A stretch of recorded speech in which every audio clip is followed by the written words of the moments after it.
Hafa Guam. I'm Joanna Delphin from the Joint Region Marianas Public Affairs Office, and thank you for joining us for this segment of Island Images. Today we're in the beautiful village of Malolo with Mr. Jesse Bomba from the University of Guam Cooperative Extension Service, who's going to show us a little bit of some of the fruit you can find here on island. Jess, thank you so much for joining us. Is there anything you'd like to say to our viewers? Buenas and Hafa Day. My name is Jess Bomba, and I work for the Cooperative Extension Service at the University of Guam. We'll be taking a little tour with Joanna, and we'll be talking about some of the different fruit trees that we have here. We have many different types of fruit trees, but we're going to be focusing in on 5 specifically that we think you might enjoy while your time here on Guam. Okay, great. If you're ready, Jess, we can get started and start talking about them. Let's go. Okay.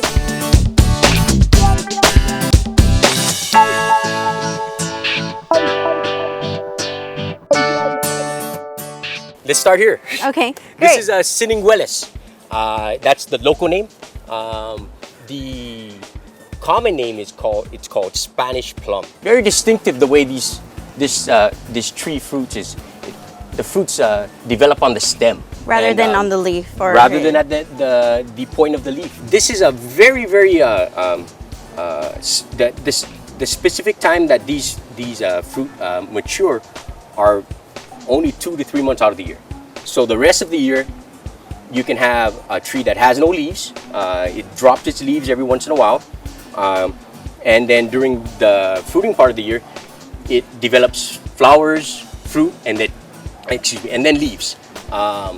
And around, I'd say May, June, and July is when we start to see them mature. This is the Soursop tree. Soursop, and in the locals call it otis. Depending on the variety you have, it can be specific to several months out of the year. Usually we start seeing, or we start harvesting this in May, June, July, August, all the way up to September. But we have some off-season trees here on island that can produce almost all year round, but they don't produce a lot. They don't produce a bumper crop. They just sporadically produce. Okay, so not like this. You wouldn't see this typically year round. With this one, this is the time of the year where you see it heavily, fruiting heavily. Okay. This time of the year. But in other varieties, you can see it sporadic. Okay. So this is a red variety. So usually you look for a deeper color for a red variety, and then it starts to mature when these segments starts to expand. You have to feel it just to kind of see if it's a little bit soft. And so if it's hard like this, if it's hard like that, you just leave it on. Oh, okay. This is the star fruit tree. The local name is Bilimbinis. Usually our May, June, July, and August is when we get most of our fruit production from all of the trees. Can you tell us now maybe why it's around this time of the year that most of our fruit or most of our trees produce fruit? Usually it's because of the conditions. Okay. You know, the dry season, the change in the amount of light that we have, daytime. Actually, it's nighttime. So the longer the day, that triggers some of these plants to flower. And some plants also flower by dry spells. Stress, it's a kind of a stress that causes the tree to produce flowers and then produce fruit. Okay. Plus, during the drier time of the year is when we get our best fruit. The drier the weather, the sweeter the fruit. Now these are depending on how you like them. I myself would rather have something that color, not too ripe like that, because I like a crunchy, more of we call it toa, or it's like a half young. It's kind of young. Yeah, kind of young. Yeah. And I just like the crunch. Plus, it's still sweet. This is ripe. Can I try now? For yourself. Yes, of course. And then try the other one. A little bit more tart. Yeah, you can taste the difference between the two of them. This one is a little bit more tart than this one is. I think I prefer this one. That one, yeah. I like the tart. So why is this called a star fruit? Shape. So if you look at if you cut this this way, it has a star shape. Like that. Yeah. This is the Soursop tree. Okay. And here's the fruit right in there. It is in the same family as the otis, the Soursop. Okay. Can you eat this now? If you take it off the tree and you cut it, can you eat it, or do you have to cook it? Or no, none of these none of the fruits that I'm showing you today need to be cooked. Okay. Okay. This actually is very young. If you there's it's interesting. There's the flower right there. If you notice, the small one is very dark green. As it gets older, it starts to develop a light tinge of yellow. Now, this also, the spikes start to spread out. And usually, just like the sweet sop, it starts to get a little bit soft, and that's when you pick it.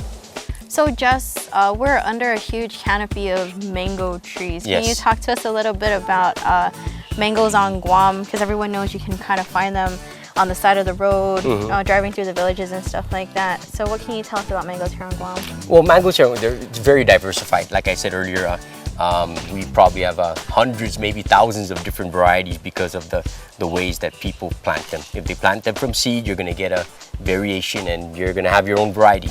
Let's talk about the one that's up here, because this was the one that kind of caught our eye when we walked in. Now, I've never seen mangoes grow like that on Guam. If you go down to the Agate Festival, you'll see a great variety of different types of mangoes that are probably just as big as that.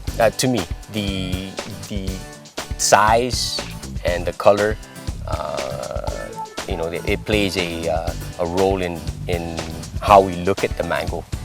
But a lot of the times, it's the smaller mangoes that have the better taste.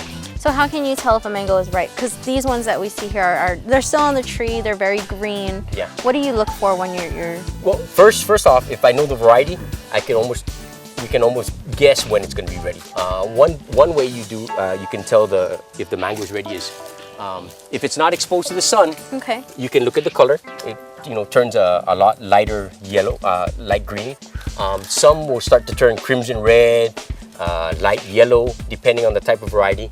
And another way to do it is to feel it. And if you can pull it off, then it's ready. Okay. But that's usually towards the latter part of when it starts to get ripe. Okay. So you're looking at varieties get ripe in May, June, July. I would wait till that month to start testing it. Another thing to do is when it does start to turn color, pick one that you think is ripe and let it sit out for a little while, maybe a day or so. Cut into it. If it has a nice taste, then you can start systematically picking the ones that are on the same size and the same color.